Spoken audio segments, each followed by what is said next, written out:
Where are you, Blue? He's in the kitchen. Hi everyone, it's Christy with Cottage Grove Quilt Company, and welcome to my kitchen. And you all have requested it, and I'm finally here to do it, and that's chicken and dumplings. So we're going to start here at the stovetop with my nice big cast iron pot here. And in this pot, I've got a half a stick of butter, because everything's better when you start with butter, even chicken and dumplings. And to that, I cheat and I use these frozen chopped onions. I'm going to add about half a bag of onions. Now, if you don't like onions, don't use onions. You don't have to. And then to this, I'm going to let this onions get translucent, and I'm going to let the butter melt. While that's, we're going to add a little bit of salt. Again, y'all know I don't measure, so just salt and pepper to taste. What you are doing is you are seasoning your broth for your chicken and dumplings. And then we're going to add some pepper. John always thinks I overdo the pepper, so you may want to do a little less than I do. Okay? And I use coarse ground black pepper. I get it at my local Amish store. Here in Missouri, we have several Amish stores. So that's going to translucify and get all pretty. Now, what I have done is I went to the Walmart and I cheated. I got one of those rotisserie chickens. Now you can do your own chicken and bake it, or use leftover chicken that you may have from another meal, or you can just go to Walmart and get a rotisserie chicken. That's what I've done. And that's gonna just sit right there while we get the other stuff together. So over at this station here, I have in this bowl 1½ cup of flour, a teaspoon of salt, and 1/4 cup of shortening. If you feel inclined, you can use lard. And I'm just taking my fork and I'm mixing that up together, just like so. Don't need to overdo it or anything. We're just mixing it in there.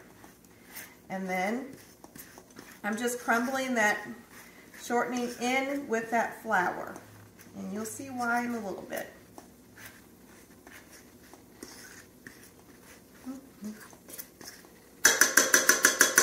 Now, in my little dish off to the side, I have an egg. I'm just going to beat it.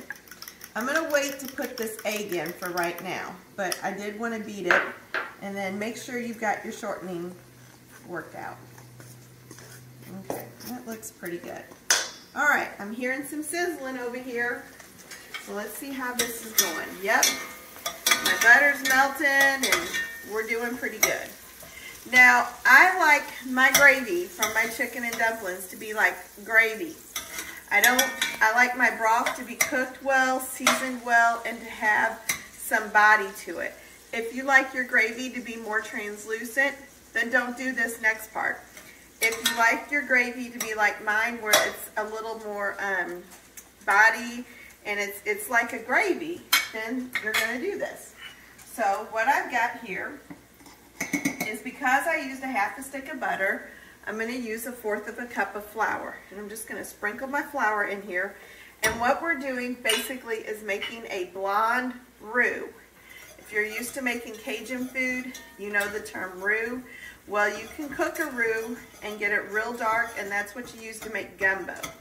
This, what we're doing here, is a blonde roux. So I'm just cooking the flour enough to get it to be to where you don't taste flour. And I'm mixing this up good and get that flour cooked out of it. Now, if you can let it go for a little bit, but you want to keep stirring it on a regular basis, I'm using a heavy wire whisk. That's real important to use a heavy wire whisk. And you don't want it to too much brown, because you don't want your dumplings to be brown. You want your dumplings to kind of have that milky, yellowy, chickeny looking thing. Alright. And I've got my onions in here too, so you can come in and see how that's doing. Alright, that looks pretty good. Now, I like to use the chicken with no salt, chicken broth with no salt. The reason why is I like to be in control of how much salt I want or don't want in my food. And this way, if I use the no salt, then I'm in control. All right, so while I'm stirring this, I'm going to stir some of this in here. And I had a box that was open in the fridge, so we're going to use it first. And then as it starts to thicken, I'm going to add some more. And this is how I work all of my lumps out. Okay, there we go.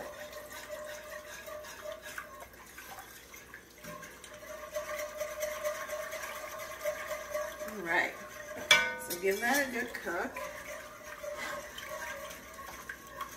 And you can see as it cooks, it will thicken.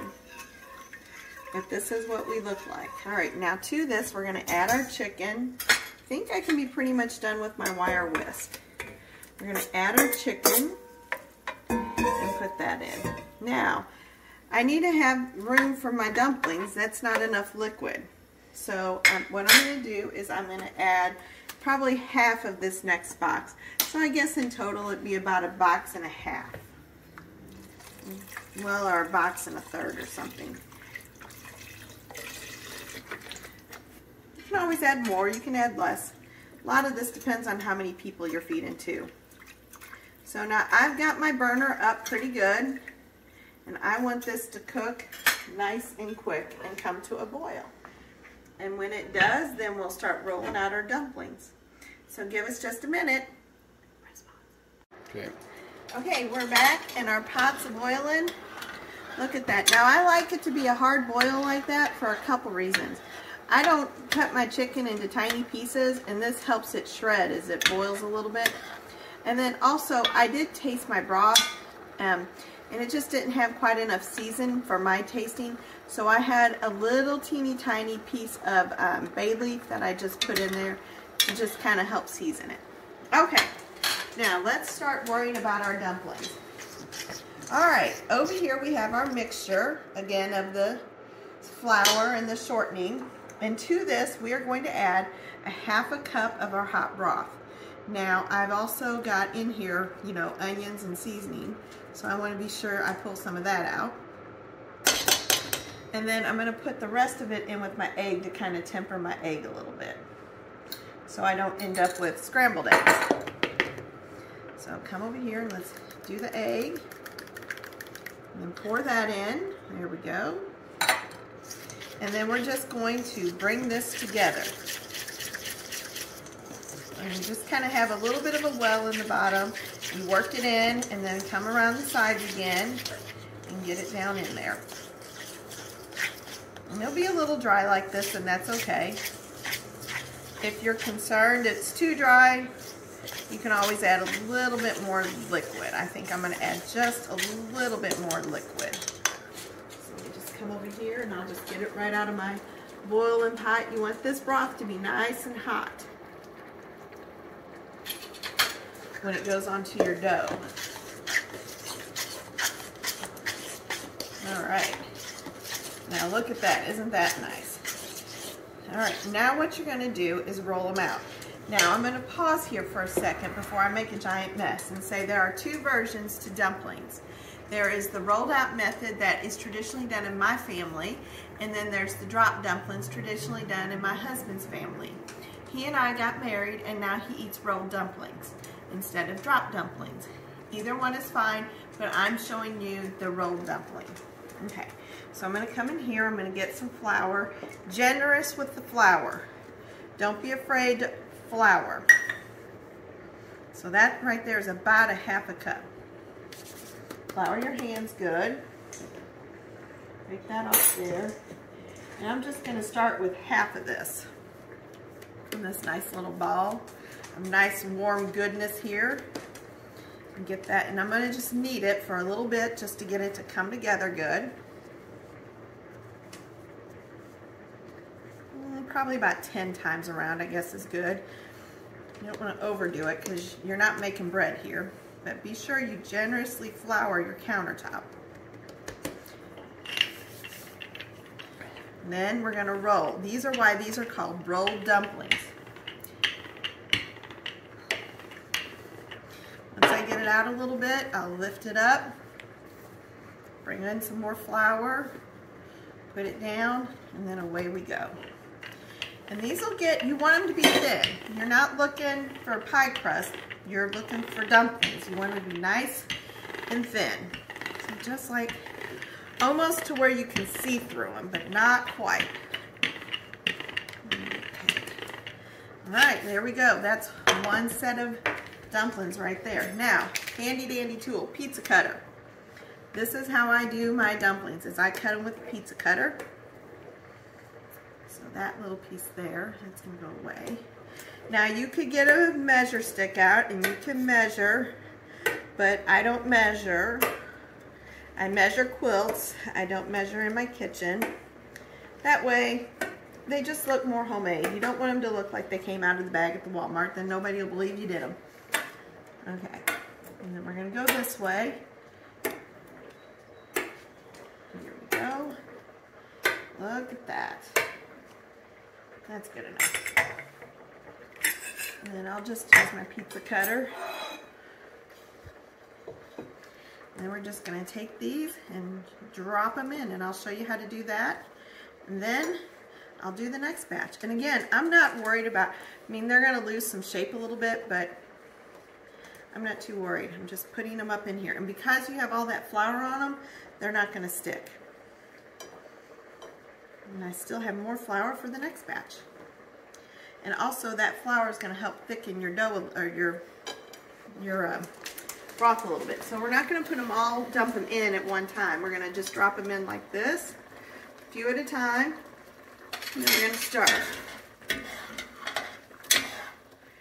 if you find you're getting some of your dough or your broth, your gravy is not enough anymore and you need more gravy, just add a little more broth, that's fine. And if you want it to have a little more chickeny flavor, put a bouillon cube in. I think we're going to need a little more broth before we add this next batch, don't you think, dear? Dear would be the camera crew. All right. And they'll take about 10 minutes to cook, that's all. And once you get those dumplings in there, you want to be sure you stir them regularly so you don't end up with them sticking to the bottom. And I'm going to just put a little more broth in there because I've got another pile of dumplings to put in. All right. Now we'll come back at the end and plate it up for you. Okay, so we're back in the kitchen. We've got it all cleaned up, all of our flours put away, the counter scrubbed. And I cooked these covered on low for probably about 10 minutes at most. And then I turned them off and let them sit with the lid on for just a few minutes so they cool a little bit so they're not scalding your mouth when you go to eat them. But this is what they look like. You want to get in here, sweetheart? Leroy's ready to get in there. And just like that, you've got a beautiful dish of chicken and dumplings. Now we put it in a bowl because it's not quite soup, but we don't like it running all over our plates. And so there you go. Just like that, all done. Easy peasy. Okay, well thank you for asking for this recipe. Hopefully you guys have enjoyed this and check us back. We'll be doing more. All right, bye-bye.